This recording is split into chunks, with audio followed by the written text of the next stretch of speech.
Hello and good evening, all of you. I welcome you all to the free Ethics Foundation course brought to you by Alpha Ace Academy, and this is the part 1 of lecture 6. अब lecture 6 में हम क्या पढ़ेंगे? जी हाँ, आज हम start करेंगे emotional intelligence. अपनी भावनाओं को आप कैसे इंटेलिजेंट कर सकते हैं, कैसे आप उन्हें कंट्रोल कर सकते हैं और कैसे आप इंटेलिजेंट होने के साथ साथ एक इमोशनल इंटेलिजेंट पर्सन बन सकते हैं. डिफरेंस मॉडल्स पढ़ेंगे हम, स्ट्रक्चर पढ़ेंगे इमोशंस का, टाइप ऑफ इमोशंस पढ़ेंगे, पर्पस पढ़ेंगे, concept of intelligence, types of intelligence, social aspect of intelligence, relation between intelligence and emotions, concept of emotional intelligence in Indian context. सारा आज नहीं पढ़ेंगे, कुछ दूसरे लेक्चर में पढ़ेंगे. मैं कहता हूँ 2 लेक्चर में ये हो जाना चाहिए. Characteristics of emotional intelligence, models of emotional intelligence, a perspective on emotional IQ और EQ में क्या फ़र्क है, and significance of emotional intelligence. तो लेट्स बिगिन. तो इमोशंस पहले क्या होते हैं, देखो इमोशनल इंटेलिजेंस को हम ब्रेक करते हैं इमोशन एंड इंटेलिजेंस में. पहले अलग अलग इसको पढ़ते हैं, फिर इसको क्लब करके पढ़ेंगे और फिर देखेंगे सोशल इंटेलिजेंस के साथ इसका क्या संबंध है और इसको हम कैसे यूज़ कर सकते हैं. सबसे पहले इमोशन क्या, हमारी भावना, डर, खुशी, दुख,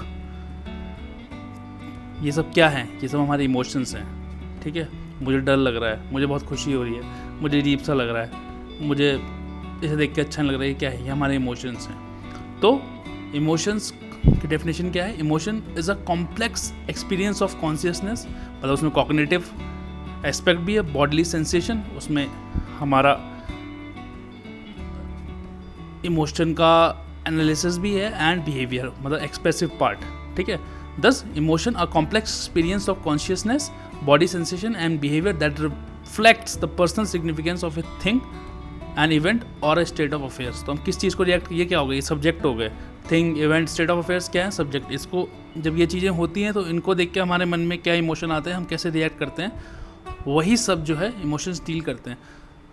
एरिस्टोटल भैया ने क्या बोला था इमोशन के बारे में, पढ़ लेते हैं. तो उन्होंने कहा कि having the right amount of emotion, having the right amount of the right emotion in right circumstances is the key to virtuous behaviour.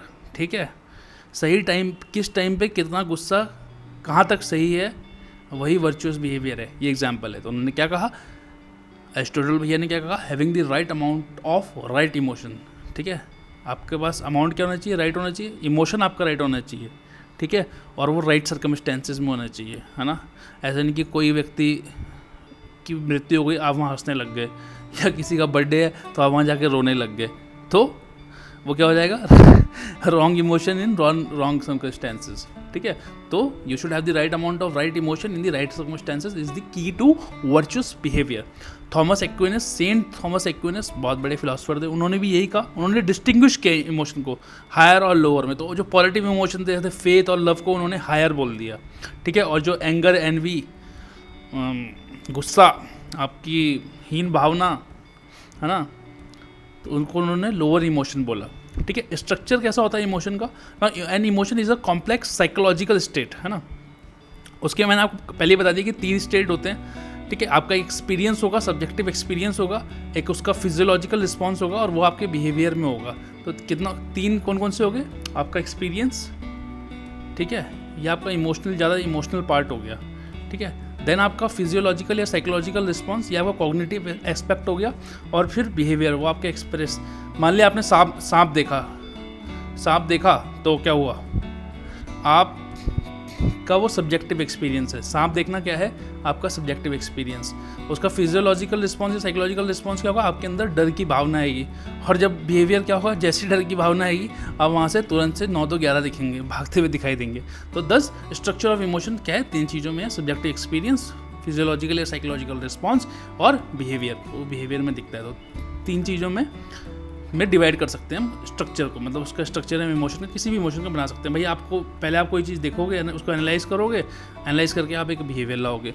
अब टाइप ऑफ इमोशंस थे, तो 1972 में एक साइकोलॉजिस्ट थे पॉल एकमैन, उन्होंने 6 दिए थे. बाद में उन्होंने उसको 1999 में फिर उसको एक्सपैंड भी किया.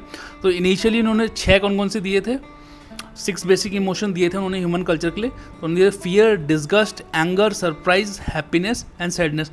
थोड़ा सा लेक्चर बड़ा हो जाएगा क्योंकि थोड़ा सा इमोशनल इंटेलिजेंस जो है थोड़ा सा बड़ा टॉपिक है, समझाने में थोड़ा सा टाइम लग जाता है. ठीक है, बट हम कोशिश करते हैं कि आपको आसान से आसान भाषा में जल्दी से जल्दी समझा सकें। दैन इन 1999 में उसको उन्होंने एक्सपेंड किया, उन्होंने एक और इमोशन क्या लाया, embarrassment, excitement, contempt, shame, pride, satisfaction and amusement. ये भी क्या है, ये टाइप ऑफ इमोशंस। पहले तो क्योंकि लोगों को ये लगता था सिर्फ यही है, बाद में पता लगा यार एम्बेरस भी होता है आदमी, एक्साइट भी होता है, शेम भी फील करता है, प्राइड भी फील करता है, सेटिस्फाइड भी होता है, अम्यूजमेंट भी चाहिए। तो उन्होंने फिर इसको बाद में ऐड किया। ऐसे ही this can be described as a evolution of emotion. ठीक है, these emotion can be variety of ways में कंबाइन किए जा सकते हैं। For example, happiness and anticipation might combine to create excitement. तो हैप्पीनेस प्लस अगर आप एंटिसिपेशन को किसी चीज़ होने की, भाई आपका रिजल्ट आने वाला है और आपको लगता है कि यार ठीक है मेरा इस बार लिस्ट में नाम आ जाएगा, तो एक खुशी हो रही है, एक एंटिसिपेशन है, और उससे क्या होगा, आपको एक्साइटमेंट होगा। ठीक है, जैसे आप देखेंगे आपका AIR 1 आया है तो आप पागल भी हो सकते हैं। ठीक है, ज़्यादा कुछ नहीं होने का। इसी को देखो, इसी का नाम इमोशनल इंटेलिजेंस है कि आपने AIR 1 देखा और आराम से बैठे हैं चेयर पे, that will be consider as an emotionally intelligent person, क्योंकि आपने देखा, सब्जेक्टिविटी आपने प्रोसेस किया, लेकिन आपने उसको कंट्रोल कर दिया। वो सबसे कॉम्प्लेक्स पार्ट होता है, जो कंट्रोल करने वाला पार्ट है वो सबसे कॉम्प्लेक्स पार्ट है। तो जब आप अगर सीट पर बैठे रहेंगे आराम से, चिल है भाई, कोई दिक्कत ही नहीं है, लग ही नहीं रहा है कि आपकी AIR 1 है या बाहर हो गए हैं। तो जब आप इन सब चीज़ों से ऊपर उठ जाते हैं तो आप इमोशनल इंटेलिजेंट पर्सन बढ़ जाते हैं। पर्पस क्या है इमोशंस का ना, emotions can motivate us to take action, है ना, वो हमें एक्शन लेने पे मोटिवेट करते हैं। ठीक है, they can help us to survive, thrive and avoid danger, है ना, सांप देखा भाग लिए। Emotion can help us to make decisions, है ना, आपने कोई बच्चा देखा वो सड़क पे, गरीब बच्चा जो रो रहा था, उसे भूख लगी थी, ठीक है, तो आपने उसे ले जाके खाना दिया, तो खाना वो क्या किया, आपके इमोशन ने आपको डिसीजन पे आने पे मदद की। Emotions allow other people to understand us, है ना, and emotion allow us to understand others. तो अंडरस्टैंडिंग के लिए इमोशंस की बहुत ज़्यादा ज़रूरी है। इनफैक्ट चार्ल्स डार्विन जो थे वो सबसे one of the premier scientist थे जिन्होंने साइंटिफिकली स्टडी किया था इमोशंस को। उन्होंने क्या बोला कि emotional displays could also play an important role in safety and survival, क्योंकि वो सर्वाइवल की बात करते थे हमेशा। तो उन्होंने बोला कि इमोशन भी बड़ी इंपॉर्टेंट है। जैसे मैंने आपको एग्जाम्पल दिया कि आपको हिसिंग या स्पिटिंग एनिमल आपको दिखा तो आपको पता लग गया कि हाँ ये डेंजरस है और आप वहाँ से तुरंत निकल लिए, तो आपको क्या हुआ, आपके सर्वाइवल के चांस बढ़ गए, आपके इमोशन ने आपको हेल्प किया सर्वाइव करने के लिए, है ना। सो डार्विन भैया ने भी आपको यही बताया कि आपके जो इमोशन है वो आपको सर्वाइवल में हेल्प करेंगे, क्योंकि वो आपको बेटर इन्फॉर्मेशन दे देंगे कि भैया ऐसा है कि निकल लो, सांप आ चुका है, ठीक है। तो और उससे क्या होगा कि you will be able to respond to that particular situation in a better manner, ठीक है।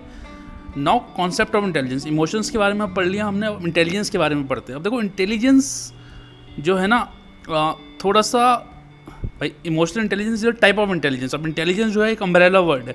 इंटेलिजेंस आदमी की बहुत सारी चीज़ों में टेस्ट होती है, पहले उसकी डेफिनेशन देख लेते हैं। Now intelligence is defined as the capacity of an individual to think rationally, act purposefully and deal effectively. तो क्या क्या है, एक किसी भी individually capacity to think rationally, वो एक्ट पर्पसफुली, ऐसा नहीं आप कुछ भी कर रहे हैं, एंड डील इफेक्टिवली, किसी भी चीज़ से डील आप इफेक्टिवली कर पा रहे हैं विद हिज इन्वायरमेंट, ठीक है। अब एक साइकोलॉजिस्ट थे रॉबर्ट स्टर्नबर्ग, उन्होंने इंटेलिजेंस को कैसे डिफाइन किया, he defined the intelligence at the mental abilities necessary for adaption to as well as shaping and selection of any environmental context, ठीक है। तो कोई भी मेंटल एबिलिटी जो हमारा इन्वायरमेंट है उससे अडेप्ट करने के लिए या उसमें शेप होने के लिए चाहिए होती है, उसी को उन्होंने क्या बोल दिया कि वो हमारी इंटेलिजेंस है। अब टाइप्स ऑफ इंटेलिजेंस में एक गार्डनर भैया थे, ठीक है, इनका हम आगे भी पढ़ेंगे। इन्होंने बेसिकली 7 मल्टीपल इंटेलिजेंस के बारे में बात करी, ठीक है। तो जैसे बॉडीली काइनेटिक्स, आपकी बॉडी माइंड का कोऑर्डिनेशन कैसा है, जैसे क्रिकेट में बहुत इंपॉर्टेंट होता है, ठीक है।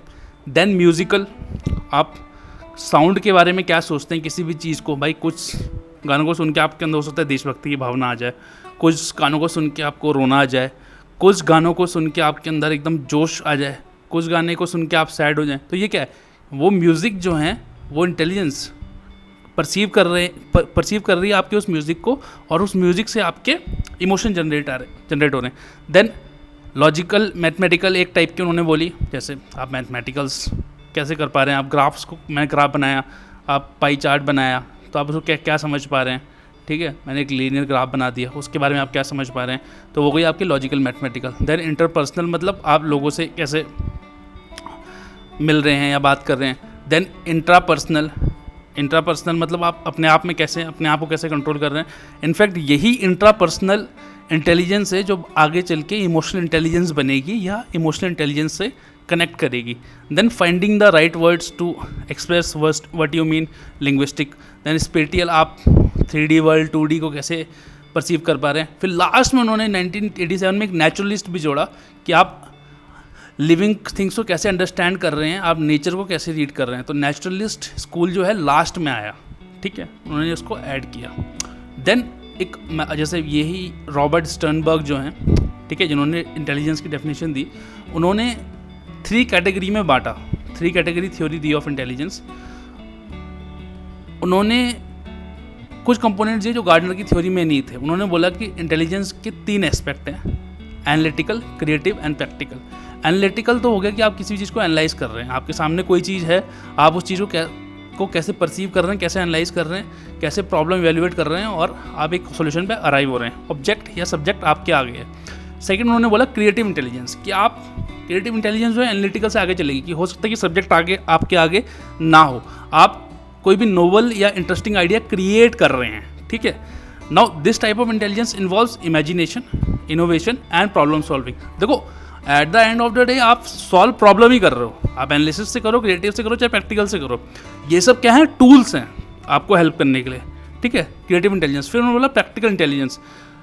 नाउ प्रैक्टिकल इंटेलिजेंस आपको हेल्प करती है जो आप problems day to day life में फेस करते हैं, ठीक है। या जैसे कोई व्यक्ति रो रहा है मान लिया, तो उससे आप कैसे, उससे जाके सामने जाके आप हंसने तो नहीं लगेंगे ना, आप जाएंगे, क्या आदमी जाता है पूछता है, हाँ भाई क्या हुआ, क्या दिक्कत है, वो आपको एक बात बताएगा, आप उसका सोल्यूशन निकालेंगे। तो ये क्या है, ये आपकी प्रैक्टिकल इंटेलिजेंस है, ठीक है।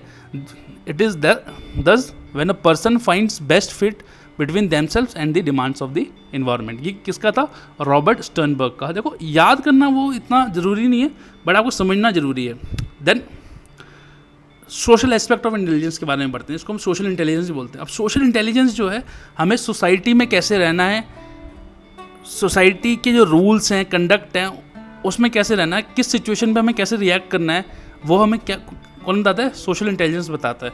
तो social intelligence is a person's competence to understand his और हर इन्वायरमेंट। तो सोशल इंटेलिजेंस का मतलब क्या हुआ कि आप अपने जो अराउंड इन्वायरमेंट है, आपने उसको कैसे परसीव किया और आपने उसके प्रति कैसे रिएक्ट किया, और आपका जो कंडक्ट था कैसा था। तो सोशल इंटेलिजेंस आपको हेल्प करता है कि आप उस इन्वायरमेंट को सही तरीके से परसीव करें, सही तरीके से रिएक्ट करें उसके प्रति, और जो आपका कंडक्ट हो सक्सेसफुल हो, सोशली सक्सेसफुल कंडक्ट हो, मतलब कि वो सोशल नॉर्म से कंफर्म करता हो, ठीक है, जो सोसाइटी के नॉर्म्स हैं उससे कंफर्म करता हो। मान लिया हमारा नेशनल फ्लैग कहीं ज़मीन पर पड़ा हुआ है, तो आपसे ये एक्सपेक्ट किया जाता है कि आप उस फ्लैग को उठा के उसकी सही जगह पे रखेंगे, ठीक है। तो वो क्या था, अब इसमें आपको क्या था, वो आपकी सोशल इंटेलिजेंस। अगर आपने उठा के रखा तो that is your social intelligence, नहीं रखा तो फिर तो आपका भगवान ही मालिक है। 10 ये आपको अवेयरनेस है एक टाइप की, ठीक है। तो जो ओरिजिनल डेफिनेशन जो सोशल इंटेलिजेंस की थी वो दी गई थी किसके द्वारा, एडवर्ड थॉर्नडाइक थे इन 1920। उन्होंने क्या बोला, the ability to understand and manage man and women and girls. अब देखो 1920 में थोड़ा सा सिचुएशन वैसी थी और थोड़ा स्टीरियोटाइपिंग चलती थी, इसलिए उन्होंने वुमेन्स एंड गर्ल्स को अलग अलग लिखा, ठीक है। आज के टाइम पे कोई डेफिनेशन देगा तो मैन वुमेन या उसको भी हटा के क्लासिफिकेशन को ह्यूमन ही देगा। 10 उन्होंने क्या बोला कि the ability to understand and manage man and women and girls to act wisely and in human relation. Elements क्या हैं सोशल इंटेलिजेंस के, आपकी वर्बल फ्लुएंसी होनी चाहिए, आपकी कन्वर्सेशनल स्किल्स कैसी हैं, आपका नॉलेज क्या है, सोशल नॉलेज किसके बारे में, आपके सोशल रोल्स, आप भाई के रूप में कैसे रहेंगे, आप पिता के रूप में कैसे रहेंगे, आप पत्नी के रूप में कैसे रहेंगे, आप बहन के रूप में कैसे रहेंगे, आप दोस्त के रूप में कैसे रहेंगे, ये क्या है, आपके सोशल रूल्स हैं, सोसाइटी रूल्स, क्योंकि उस रूल्स पे बहुत सारे रूल्स हैं, है ना, एंड स्क्रिप्ट्स, ठीक है।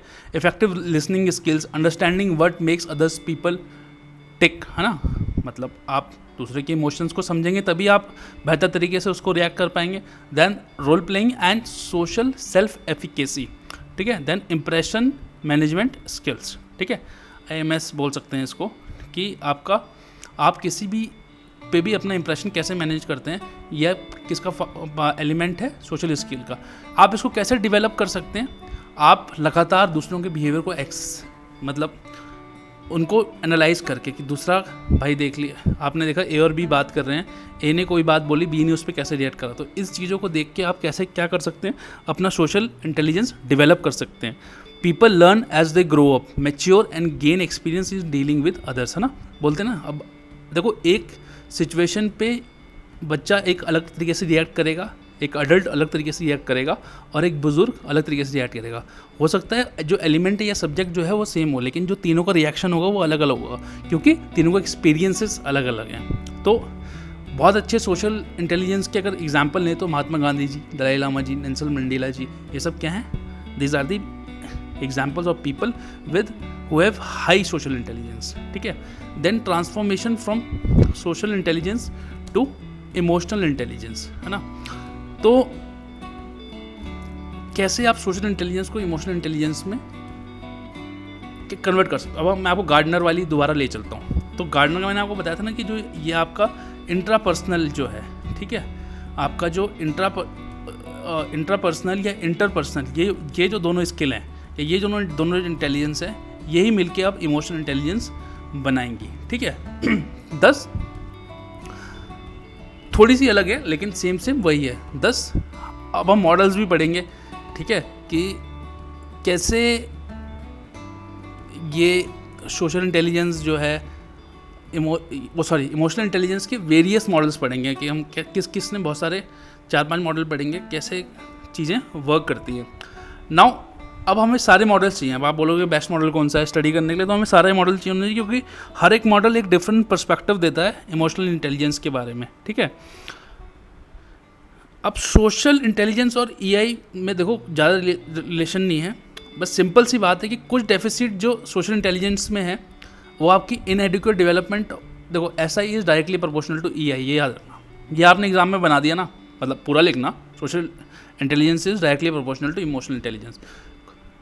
सिंपल सी बात है, अगर आपके सोशल इंटेलिजेंस में कोई डेफिसिट है तो हो सकता है कि वो इनएडिक्वेट डेवलपमेंट ऑफ इमोशनल इंटेलिजेंस की वजह से हो।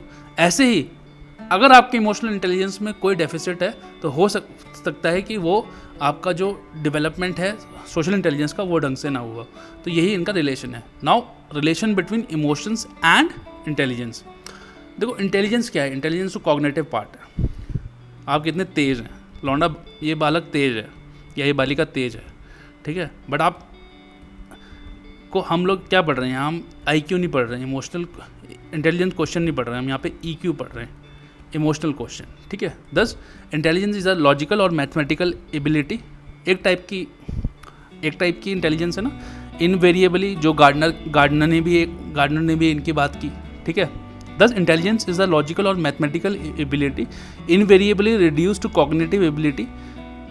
Many cognitive processes often involve so-called control process such as when the pursuit of the goal, maintaining information, आप फैक्ट्स याद रखने के लिए और उससे इन्फ्रेंस निकालने के लिए,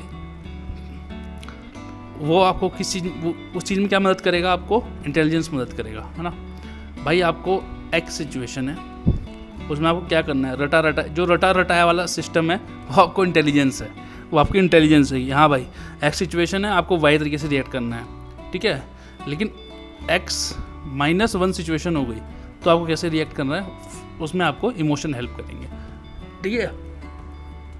तो हुआ कुछ ऐसे फिर कि अब क्या हुआ कि इंटेलिजेंस कॉग्निटिव पार्ट हो गया, दिमाग से चलने वाली बात हो गई इंटेलिजेंस। फिर लोगों को लगा यार इमोशन तो जो है नॉन कॉग्निटिव है, वो तो दिमाग चलता ही नहीं है, तो दिल का मामला है तो सारा का सारा, और इसे नॉन कॉग्निटिव पार्ट है, ठीक है, और ये कॉग्निटिव फैसिलिटेट ही नहीं करता, इसका दिमाग से कुछ लेना देना नहीं है। बट मेयर एंड सेलोवे भैया थे हमारे, मेयर एंड सेलोवे भैया ने क्या बोला कि नहीं ऐसा कुछ नहीं है भाई। देखो उन्होंने कहा कि इमोशन जो है इंटेलिजेंस से रिलेटेड है, और उन्होंने कॉन्सेप्ट दिया इमोशनल इंटेलिजेंस का, ठीक है। उन्होंने कहा कि ज़रूरी नहीं कि इमोशन और इंटेलिजेंस में नेगेटिव रिलेशन हो, उन्होंने कहा कि emotions aren't necessary bottlenecks in our thinking और डिसीजन मेकिंग. इनफैक्ट उन्होंने बाद में ये डिराइव किया कि it helps in decision making. Thus फिर अराइव हुआ हमारा कॉन्सेप्ट ऑफ इमोशनल इंटेलिजेंस. तो डेफिनेशन देख लेते हैं quickly. Thus emotional intelligence is the ability to monitor one's own and others people emotion. आप इमोशनल इंटेलिजेंस में सिर्फ अपने ही इमोशन इवेल्युएट नहीं करते हो, अदर पीपल इमोशन भी करते हो. इसीलिए ये इंटर प्लस इंट्रापर्सनल दोनों हैं. ठीक है, आप अपने इमोशन तो इवेल्युएट करते ही हो, उसके साथ साथ आप दूसरे के इमोशन भी इवेल्युएट करते हो. Thus it is both a intrapersonal plus a interpersonal skill to discriminate between different emotion and label them appropriately. आपने पढ़ लिए इमोशन, अब आप उन्हें डिफरेंशिएट करोगे. डिफरेंशिएट करने के बाद उसे आप लेबल करोगे और आप अपनी इमोशनल इंफॉर्मेशन यूज़ करोगे सोचने के लिए और अपने बिहेवियर को गाइड करने के लिए. ठीक है, तो क्विकली डेफिनेशन देख लेते हैं. Emotional intelligence is the ability to monitor one's own and others people's emotions, to discriminate between different emotions and label them appropriately and to use emotional information to guide thinking and behaviour. तो आपने क्या किया, पहले emotions को monitor किया, देखा, पढ़ा. ठीक है, फिर उसे एनालाइज किया, अलग अलग किए इमोशंस का आपने डाइसेक्शन किया. उसके बाद अपने जो आपके उससे रिलेटेड इन्फॉर्मेशन थी उससे को जोड़ा और उसको आपने यूज़ किया अपने थिंकिंग एंड बिहेवियर में. तो यही क्या है, इमोशनल इंटेलिजेंस है. इसके एग्जांपल थे Martin Luther king.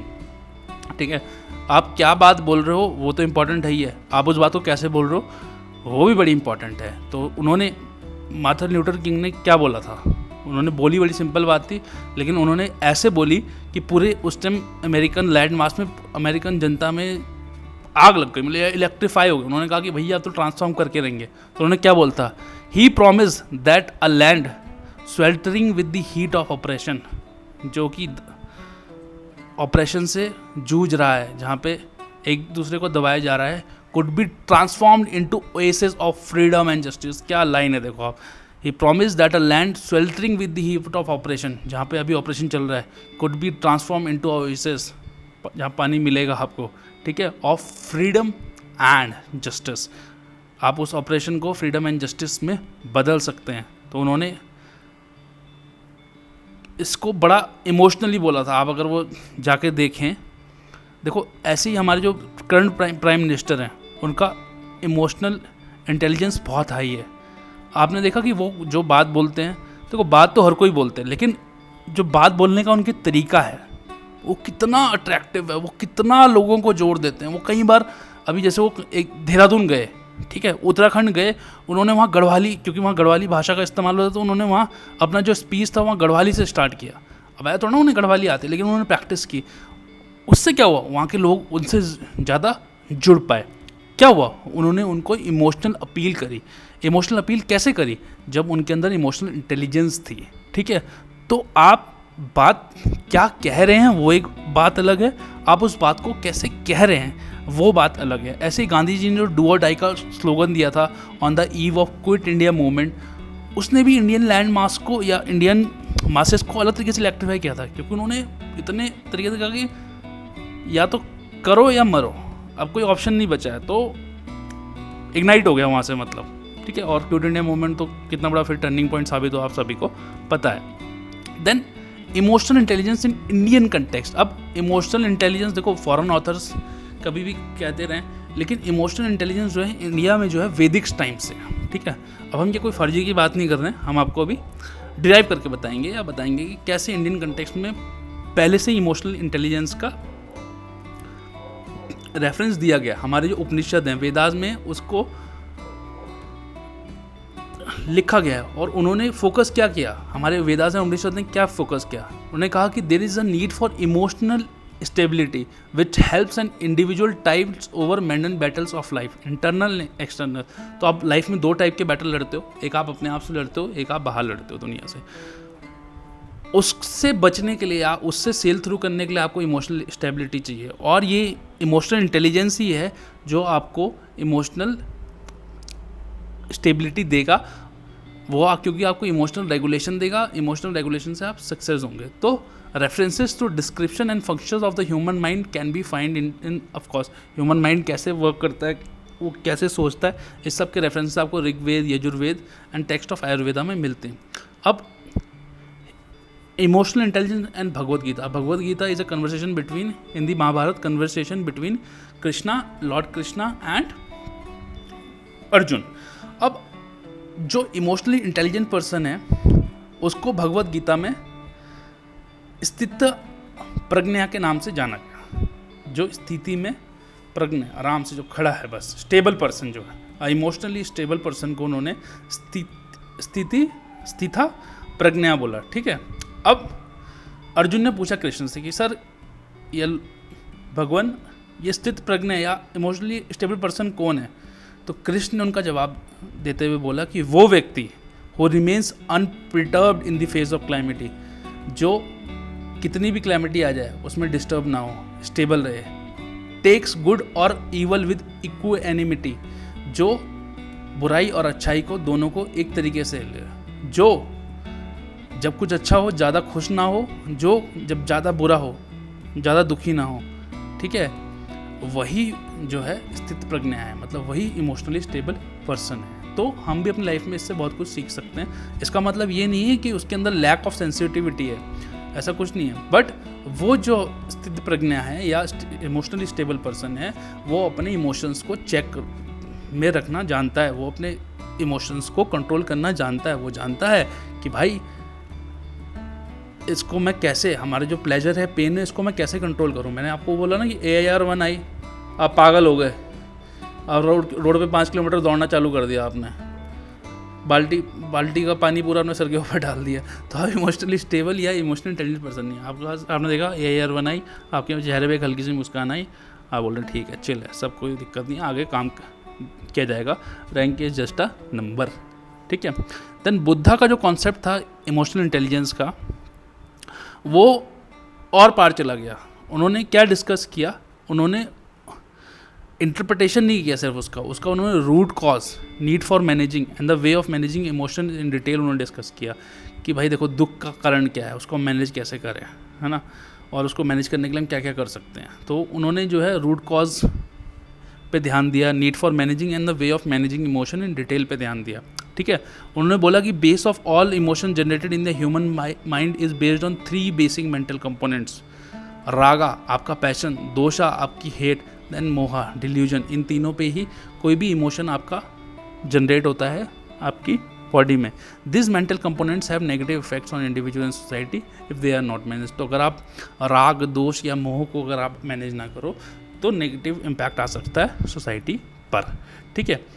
Then characteristic of emotional intelligence. ठीक है.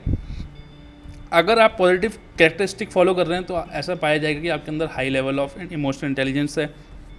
अगर आप नेगेटिव कैरेक्टरिस्टिक शो कर रहे हैं तो आपके अंदर लो लेवल ऑफ AI होगा. इसका मतलब अगर आप ऑप्टिमिस्टिक हैं, इमोशनली स्टेबल हैं, कंसिस्टेंसी आपके बिहेवियर में है, विजडम है आपके अंदर, रैशनल थिंकिंग, आप कंपैशनेट हैं, सेल्फ कॉन्फिडेंट है, पेशेंस है, ability to deal with various peoples है, लीडरशिप क्वालिटी आपके अंदर, insight about things and objects है, इनोवेटिवनेस है, मैच्योरिटी है, लीडरशिप है. तो ये सब क्या है, अगर आपके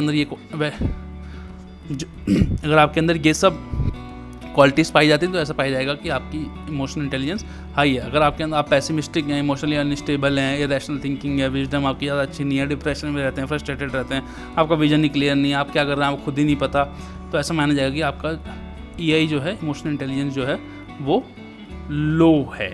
ठीक है. नाउ डिफरेंट मॉडल्स पढ़ लेते हैं इमोशनल इंटेलिजेंस के. तो पहला मॉडल है मेयर एंड सेलोवे का, है ना, पीछे भी पढ़ा था ना हमने. इन्होंने भी कुछ अलग नहीं कहा, इन्होंने जो सब कह रहे थे वही बात करी. इन्होंने कहा कि इमोशनल इंटेलिजेंट एक एबिलिटी है to process information about your own emotions, आपके अपने emotion, and others people. It's also the ability to use this information to guide your thoughts and behaviour. तो आप दूसरे के इमोशन, अपने इमोशन और दूसरे के इमोशन को समझे और वही चीज़ आपके थॉट्स और बिहेवियर को गाइड करेगा. ये तो नॉर्मल बात थी. बस इन्होंने एक चीज़ और जोड़ दी कि अगर आपको कोई भी इमोशनली इंटेलिजेंट पर्सन चाहिए तो उसके अंदर ये 4 बेसिक क्वालिटीज़ होनी चाहिए. ठीक है. उसके अंदर इमोशनल परसेप्शन होना चाहिए, इमोशनल फैसिलिटेशन होना चाहिए, इमोशनल अंडरस्टैंडिंग होनी चाहिए, इमोशनल मैनेजमेंट होना चाहिए. ये सबसे कॉम्प्लेक्स होता है. आपको रोना आ रहा है लेकिन रोना नहीं है. ठीक है. तो ये इमोशनल मैनेजमेंट है. इमोशनल अंडरस्टैंडिंग मतलब आप दूसरे को समझ पा रहे हैं. फैसिलिटेशन मतलब आपके इमोशन आपको हेल्प कर रहे हैं किसी एक्ट में. और इमोशनल परसेप्शन का मतलब आप कैसे किसी चीज़ को ले रहे हैं, आप कैसे किसी चीज़ को समझ रहे हैं, वो आपका कॉग्निटिव एस्पेक्ट है. ठीक है. यहाँ पे समझ लेते हैं. तो आप पहले क्या करेंगे, किसी भी चीज़ को परसीव करेंगे, अप्रेस करेंगे, एक्सप्रेस करेंगे, उस इमोशन को आप समझेंगे. ठीक है. Now perceiving emotion leads to automatic influences on cognition, क्योंकि मैंने आपको बताया ना ये कॉग्निटिव पार्ट है, ये आपका दिमाग से रिलेटेड है ना।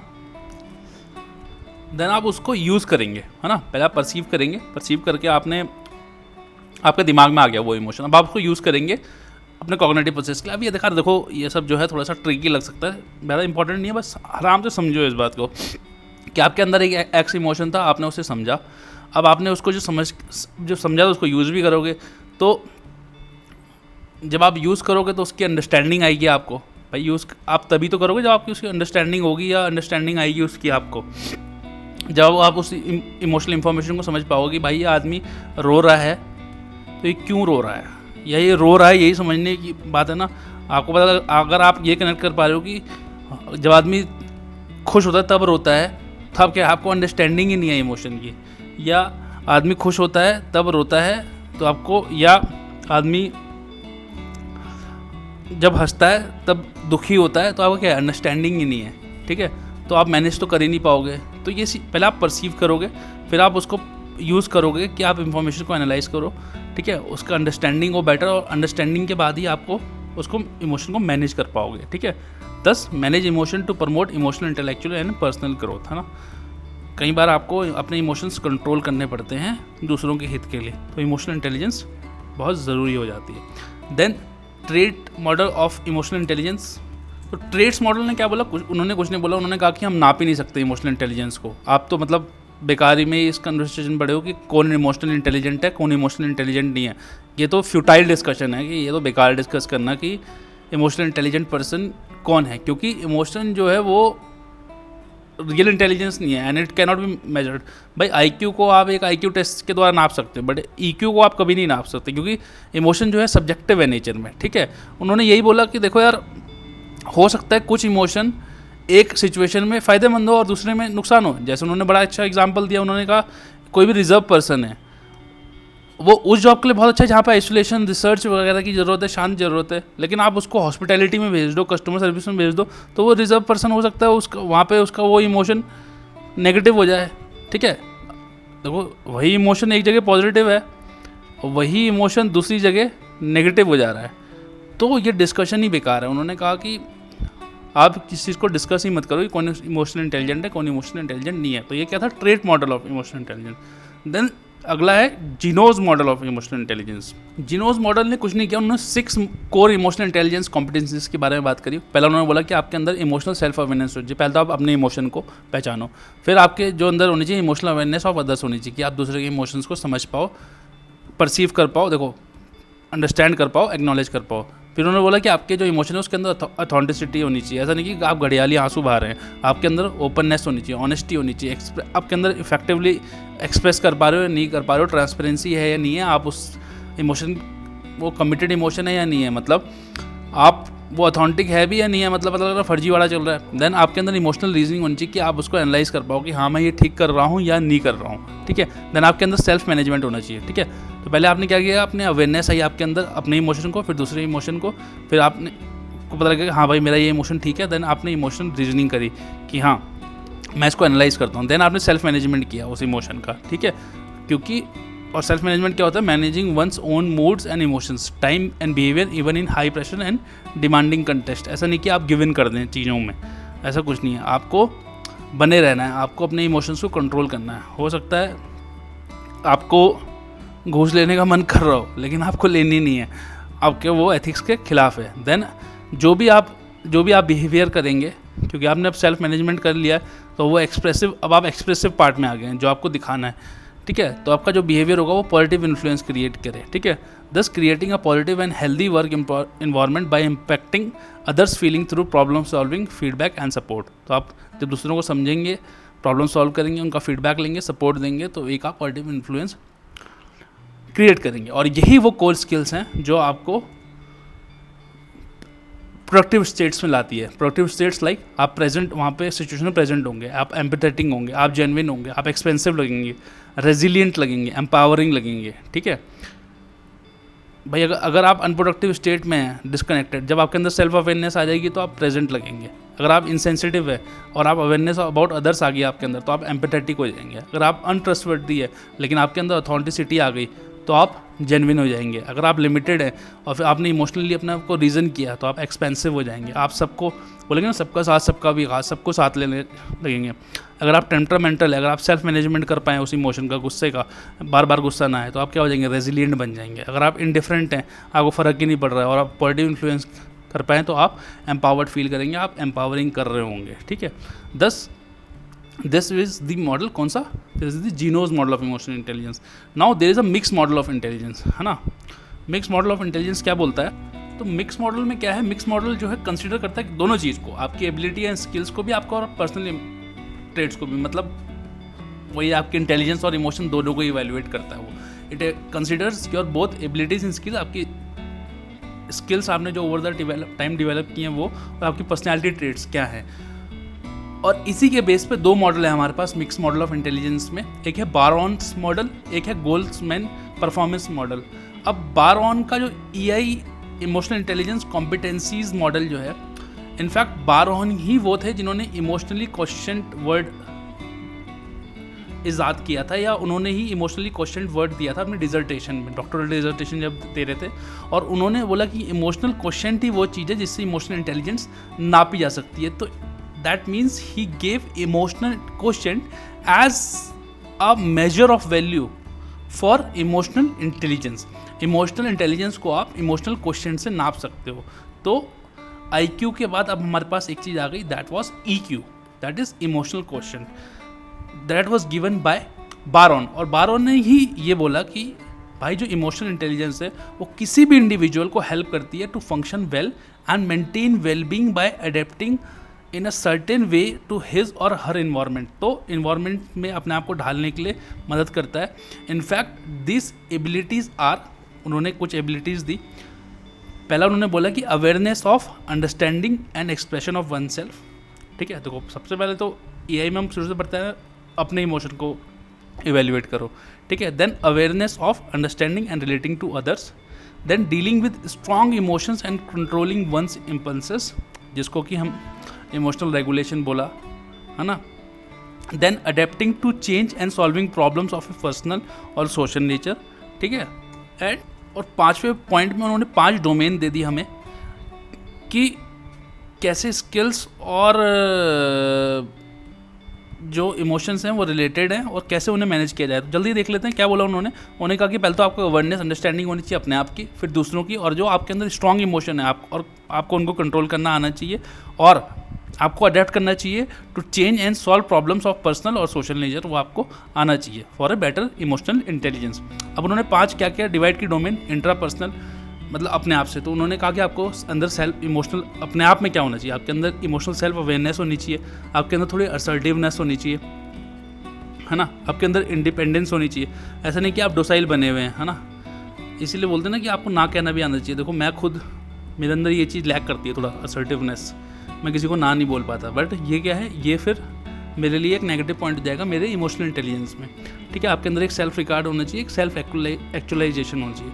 इंटरपर्सनल में जब आप दूसरे से इंटरेक्ट कर रहे हो तो आपके अंदर एम्पैथी होनी चाहिए, एक सोशल रिस्पॉन्सिबिलिटी की भावना होनी चाहिए, और आपके अंदर एक इंटरपर्सनल रिलेशनशिप होनी चाहिए। फिर आप अडेप्ट करेंगे, अडेप्टेबिलिटी कैसे होनी चाहिए, रियलिटी टेस्टिंग होनी चाहिए, ऐसे नहीं हवाबाजी में काम चल रहा है, आप प्रॉब्लम सॉल्विंग होनी चाहिए, आपके अंदर फ्लेक्सिबिलिटी होनी चाहिए। स्ट्रेस कैसे मैनेजमेंट करेंगे आपके अंदर टॉलरेंस होनी चाहिए, इंपल्स कंट्रोल करना चाहिए। आप अगर एंग्जाइटी हो गई, अगर आप इंपल्स कंट्रोल नहीं कर पाएंगे तो आपको एंग्जाइटी हो जाएगी। और जनरल मूड आपका कैसे होना चाहिए, ऑप्टिमिस्टिक और हैप्पी होना चाहिए, ऐसा नहीं कि आप मुँह लटका के खड़े हुए। ठीक है, तो इसको उन्होंने डिवाइड किया। तो ये कौन सा मॉडल था, ये था बारॉन्स का मॉडल। अब पढ़ते हैं हम डेनियल गोलमैन का मॉडल। उन्होंने 5 डायमेंशन दिए, 5 डायमेंशन को उन्होंने 3 को जो है सोशल कॉम्पिटेंसी में बांटा और 2 को जो है उन्होंने पर्सनल कॉम्पिटेंसी में बांटा। तो पर्सनल कॉम्पिटेंसी में उन्होंने कहा कि आपके अंदर सेल्फ अवेयरनेस होनी चाहिए, सेल्फ रेगुलेशन होना चाहिए, और आप मोटिवेटेड होने चाहिए। सोशल कॉम्पिटेंसी में उन्होंने कहा कि आप एम्पैथेटिक होने चाहिए और आपके अंदर सोशल स्किल होनी चाहिए। तो 5 कंपोनेंट्स बना दिए उन्होंने। जो पहले 3 हैं वो क्या हैं, वो आपकी पर्सनल कॉम्पिटेंसीज़ हैं, PCs, और ये जो 2 हैं एम्पैथी एंड सोशल स्किल्स, ये क्या हैं आपकी सोशल कॉम्पिटेंसी। तो सेल्फ अवेयरनेस होनी चाहिए। देखो हम बार बार वही रिपीट करते हैं। फिर आपके अंदर सेल्फ रेगुलेशन होना चाहिए, आपके अंदर मोटिवेशन, इंटरनल मोटिवेशन होनी चाहिए, एम्पैथी होनी चाहिए कि आप दूसरे की प्रॉब्लम को समझ पाएँ और कुछ एक्ट कर पाएँ। तो empathy will lead to compassion. और फिर आपके अंदर सोशल स्किल होनी चाहिए। इट मीन्स कि आप अप्लाई कर पाएँ अपनी एम्पैथी को और जो दूसरे की रिक्वायरमेंट है उसको सॉल्व कर पाएँ, जो भी प्रॉब्लम वो फेस कर रहा है उसको सॉल्व कर पाएँ।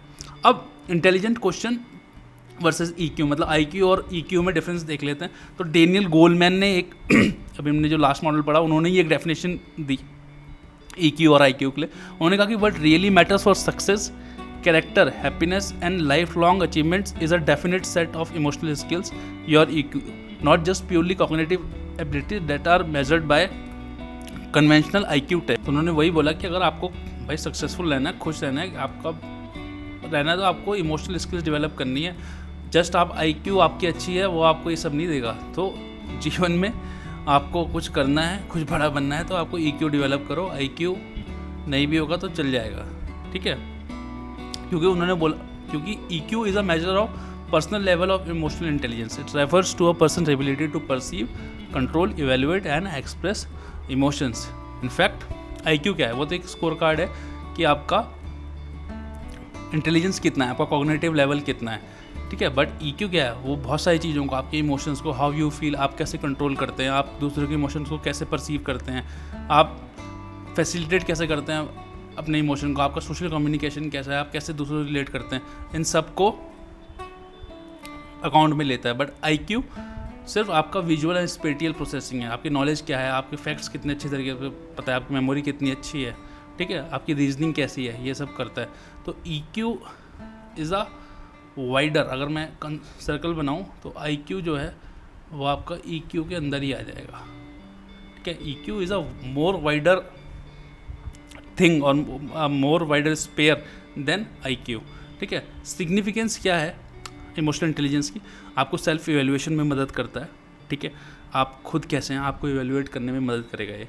ग्रेटर सेल्फ, जब आप इवेल्युएट कर लेंगे तो ऑफकोर्स ही बात है आपको लगेगा यार ये चीज़ गलत है, तो आपके अंदर क्या होगा, ग्रेटर सेल्फ अवेयरनेस आएगी, आप अपने इमोशन को बेटर अंडरस्टैंड कर सकते हैं और वही आपको सक्सेसफुल और हैप्पी रिमेन करने में मदद करेंगे, ठीक है।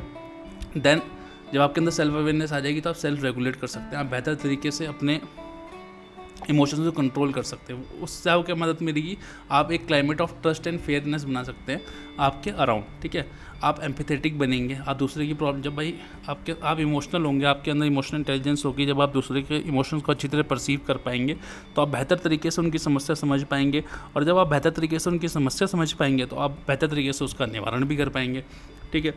आपकी सोशल स्किल्स डेवलप होंगी और जो आपका परफॉर्मेंस एट वर्क है वो भी अच्छा होगा। इनफैक्ट अब जो कंपनीज़ हैं वो बहुत सारी कंपनीज IQ की जगह EQ को गॉज करती हैं या EQ को टेस्ट करती हैं, क्योंकि उन्हें लगता है कि EQ ज़्यादा बेटर परफॉर्मेंस ट्रैकर है rather than IQ। हो सकता है IQ, क्योंकि ये पाया गया कि जिन लोगों का EQ अच्छा था उनका ज़्यादा चांसेस है सक्सेसफुल होने के, वो उनकी ज़्यादा चांसेस है बेटर परफॉर्मेंस के rather than people who have a better IQ। तो it's important that you develop your EQ।